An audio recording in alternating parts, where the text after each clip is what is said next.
Hello, let's take a trip down memory lane. Back in the day, you were just sitting at your desk and your teacher hits you with the following problem. 2 plus 2 is equal to what? Well, you ruffle your feathers, but you come to a realization that you can write a basic algorithm to solve this problem. You go ahead and you call it sum. And to keep it as basic as it is, you do it in the following manner.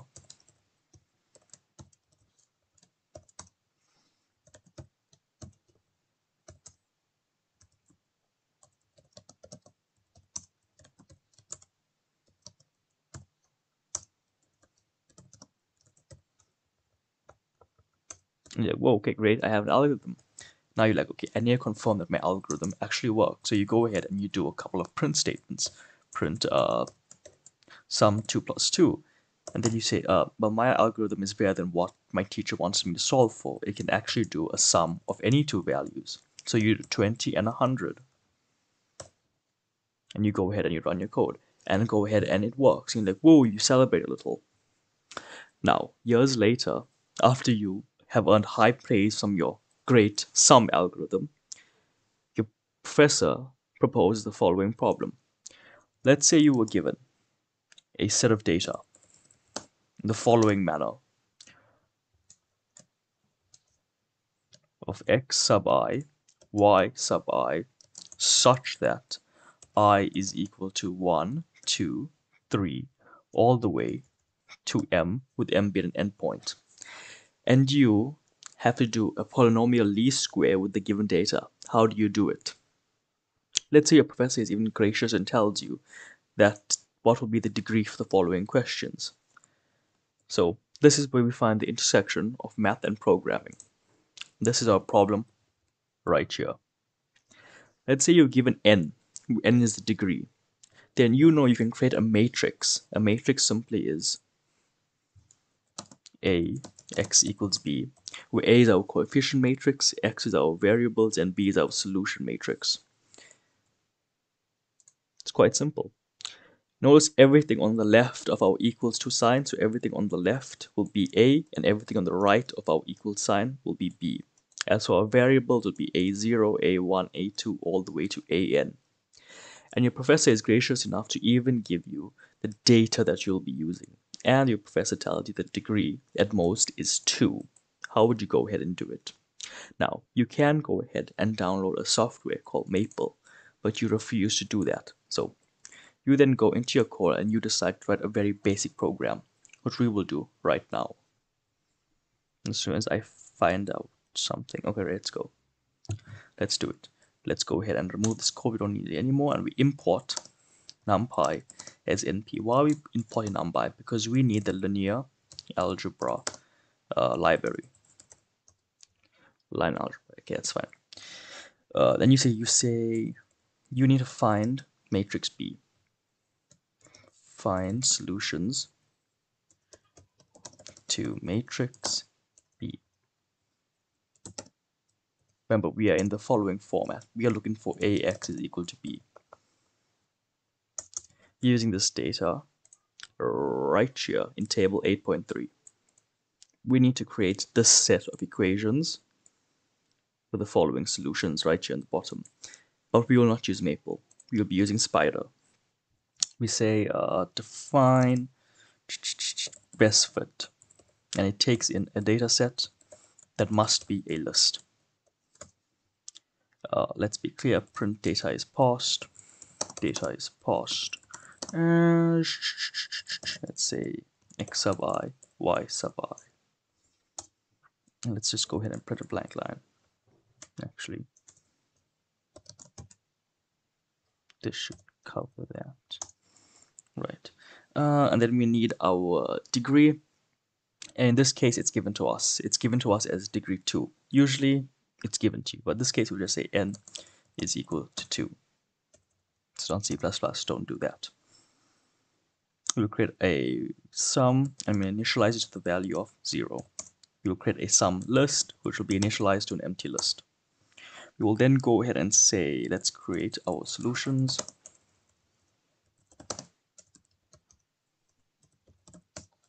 Our solutions, let's go ahead and see how we do it. The solution simply is A sigma is a for loop. This right here is nothing more than a for loop.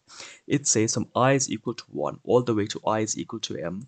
You're going to take the product of yi multiplied by xi raised to the 0th power. The second time you're going to take yi multiplied by xi raised to the 1th power. And the last time you're going to take yi multiplied by xi raised to the nth power, where n is our degree that's been given to you. Now let me just make sure I'm recording. Okay, great, I am. Phew.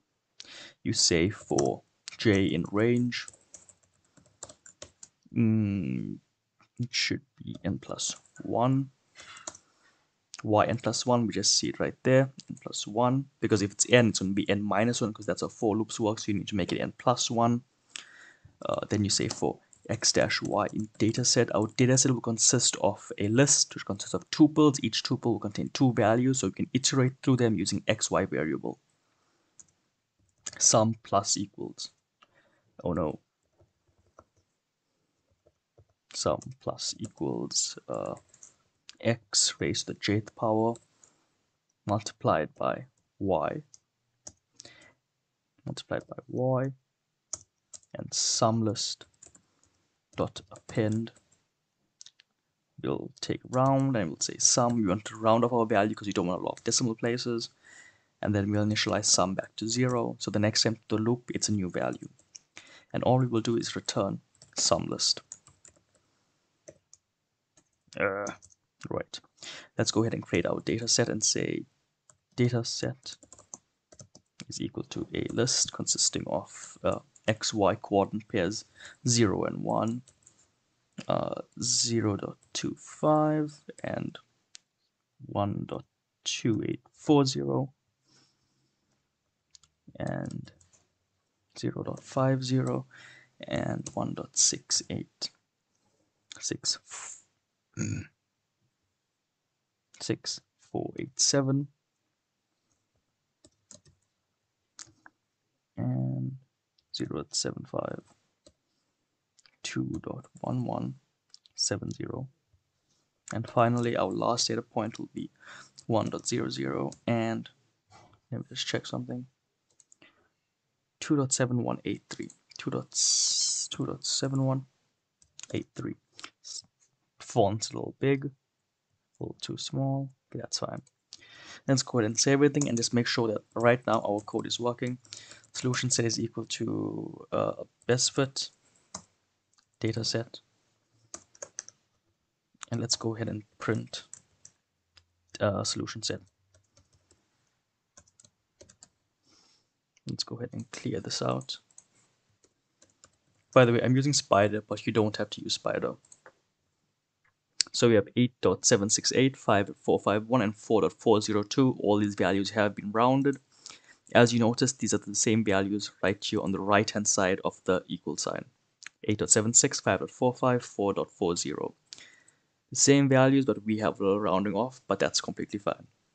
We now need to create our A matrix. So create matrix, create values for matrix A. You say define create polynomial equation, because that's the one we'll be using for our equations. Create polynomial equation. I have been quite busy with assignments, so I haven't been able to get a lot of time to do actual code, like lead code and stuff like that. But it is what it is. Coefficient list, let's create an empty list. And then we say, let's go ahead and we'll say for j in range, length of our data set,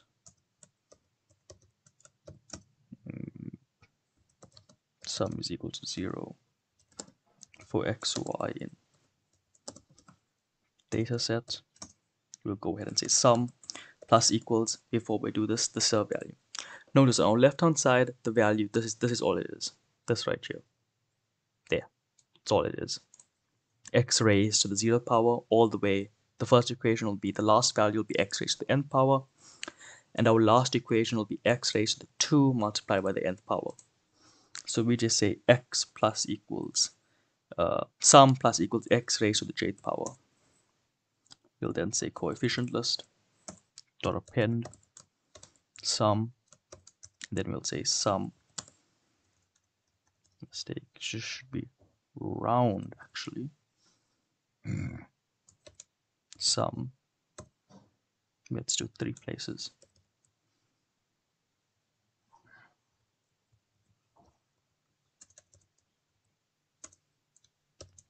I seem to have hit the insert button. There we go. Right. That should be fine. Let's go ahead and say coefficients.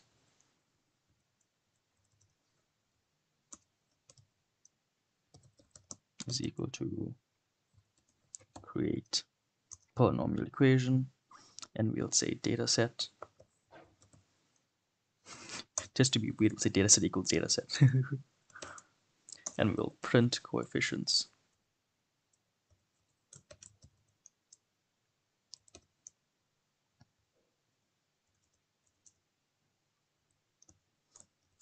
Let's give ourselves some space. None. I did something wrong. Coefficient list. For j and range length dataset, I did sum. For xy, sum.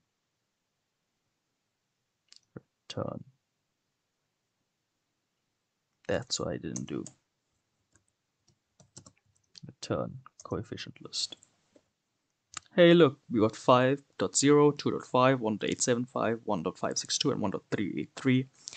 And we notice if we come down here, here is our constants or our coefficients. A coefficient is the value before a variable, ending at 1.3828, which we have it as 1.383 because we obviously did round off. And we have, I think, like one more part we should just be able to do, which should actually be called create matrix. So let's define create matrix. This will just simply be, I'll take a solution set, which must be a list. And then we will say start is equal to 0, end is equal to 3, rows is equal to an empty list for, let's say, for equation in range length solution set.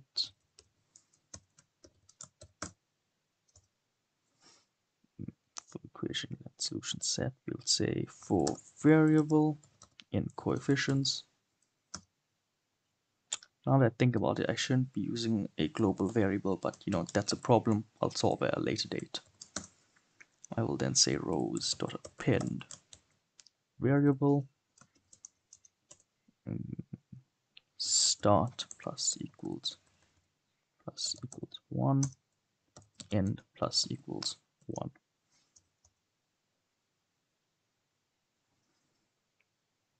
This should create everything. I will say a is equal to np dot array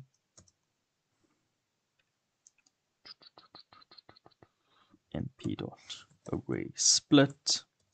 This will create an array based on the split function. So rows, we're going to create an array based on this, we're going to create an array based on rows, and we want rows to be split into 3. We'll then say b is equal to, something's wrong here, range.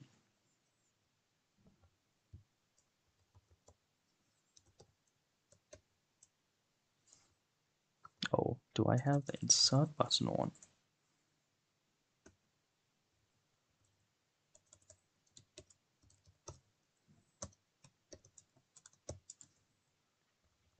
B is equal to, this one is much simpler. We just say np dot array, and it'll just be solution set.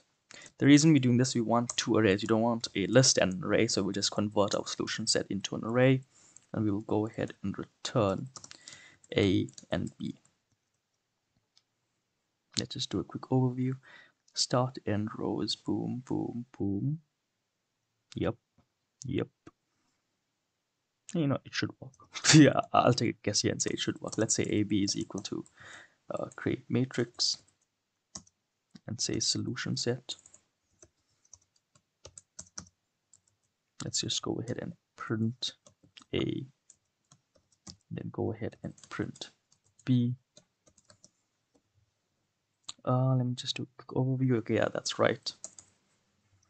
And then we'll say define solve matrix. This part's very simple. All it's going to do is going to take A and B, that being two matrices, and we will go ahead and say x is equal to np dot, I think it's linear algebra dot len, yeah, okay, dot solve, I believe. Yes, matrix A and matrix B. Okay, and we return x. Then I can just do x is equal to solve matrix AB. Right, so we're now in the form of AX is equal to B. Let's print. Let's go ahead and print out X. I will go ahead and remove all its other print statements.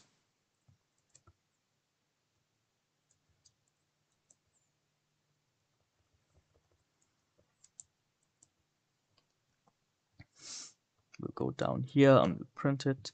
We get 1.0067, 0.85, and 0.85644. If we come down here, here are the values. Obviously, we have some rounding, but there we go.